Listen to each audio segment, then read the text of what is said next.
Okay, I'm just coming up with ideas to think of how I'm going to remember where the chord changes are. There,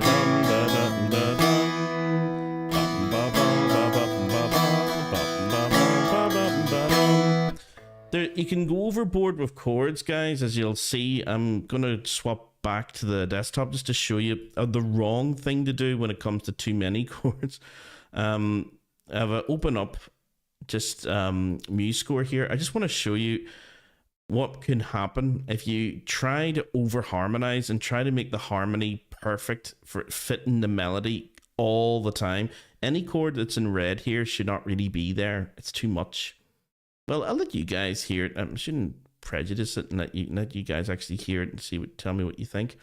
So I'm gonna play this in its original key of G, which would be Kappa 1-5, which we'll look at later. But here is what it'll sound like in the key of G with every single melody note harmonized and every single group of notes harmonized properly, but it doesn't sound as good.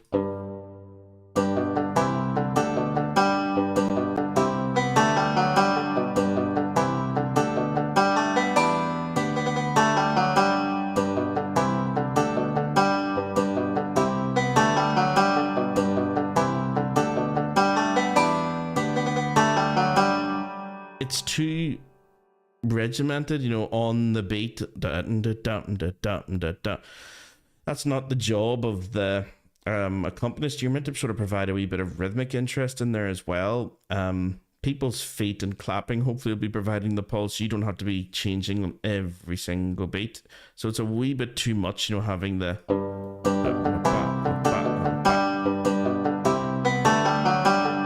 So I'm going to open up what would probably be a better version. Same key of G, which we'll look at later, standard key for this tune.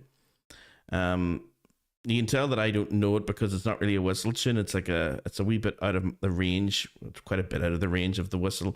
That would be the lowest note there for tin whistle, for uilleann pipes, for flute. Using the treble clef, that would be our lowest note in D. If we're playing a flute, whistle, or pipes in D, that's the lowest note we can play. So we can't really play this, or that, or that, or this. So all those G's and B's we can't play. Fiddle players can play it. That's the fiddle's lowest note, by the way. That low G.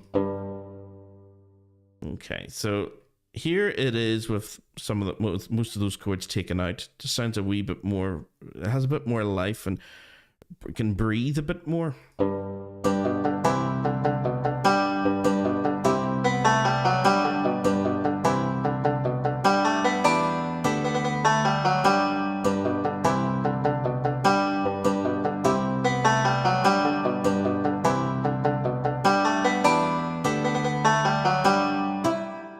Okay, here, just to refresh your memory, here's the one with too many chords. We'll play them right after each other.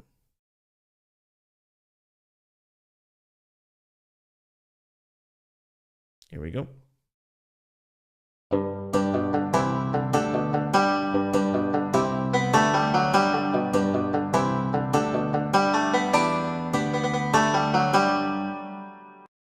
Here's the one with those chords taken out, so it sounds a bit more free.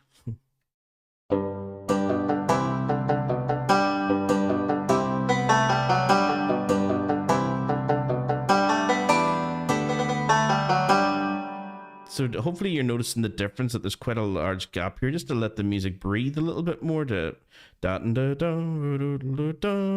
So rather than me going,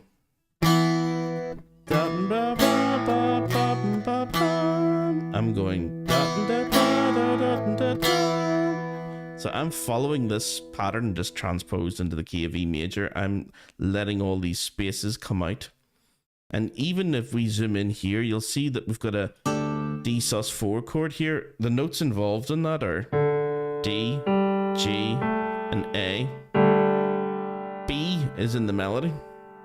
So that's another important thing to remember, guys. First of all, the first important thing is the modal harmony should let the music and let the melody breathe a bit. Okay, you shouldn't be so heavy as to change chord on every opportunity, on every beat. Even if it harmonizes correctly with the melody, that doesn't matter. You're killing the weight. The weight of the chords is killing the tune. It's killing the melody. It has to sound free. And when you speed this up as well, it's going to sound ridiculous. You know, I mean, that's it slowed down. So tempo has a huge effect here. If I put that up to sort of jig speed, it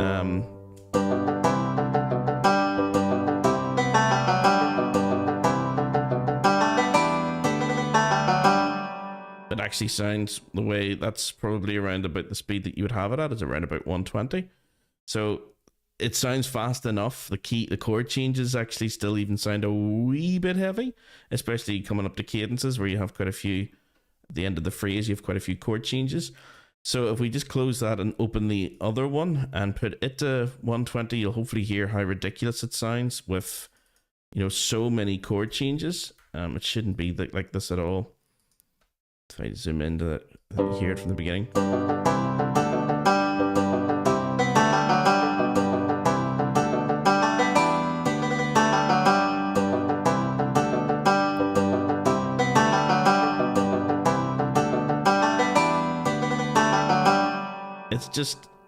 It's too much. Okay, so you shouldn't be doing that. And that's actually still.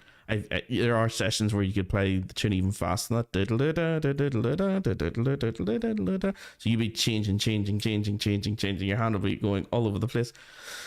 You don't want that, of course. So yeah, this is wrong. Having too many chords, especially on every beat. If you're doing that in your accompaniments, just know that you're probably being a little heavy on it. All you need to do is drop out a couple of chords here and there and change it each time you play it. You drop out different ones next time around. See how does it sound any better, or does it sound different?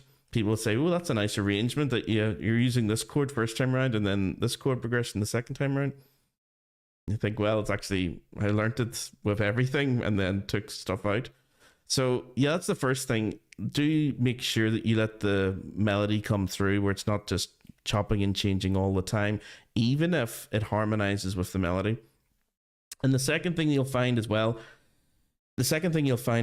is that especially coming up to cadences, the chord 5 is going to be super important, even if it doesn't harmonize properly with the melody. Sometimes your chords in modal harmony don't always harmonize exactly what's given in the melody. It's the feel towards the end of the phrase that people should hear. So hearing that D sus4 chord going to G5 is better than having an E minor chord, having then a G major chord in there, and then having this chord over here, and then having your G5 chord. You know, changing chord 4 times, it just sounds a wee bit heavy. So yeah, don't always think that you need to harmonize perfectly. It should be a rule of thumb that most of the time you should be harmonizing the melody perfectly with whatever chords you decide to put in. But sometimes there will be chords that just feel right, even if they don't look correct with the melody.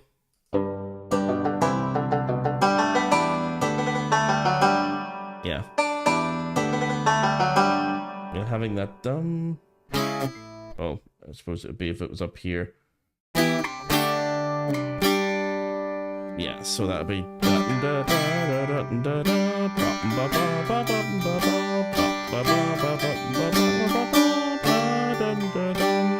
That's enough of a chord change. That's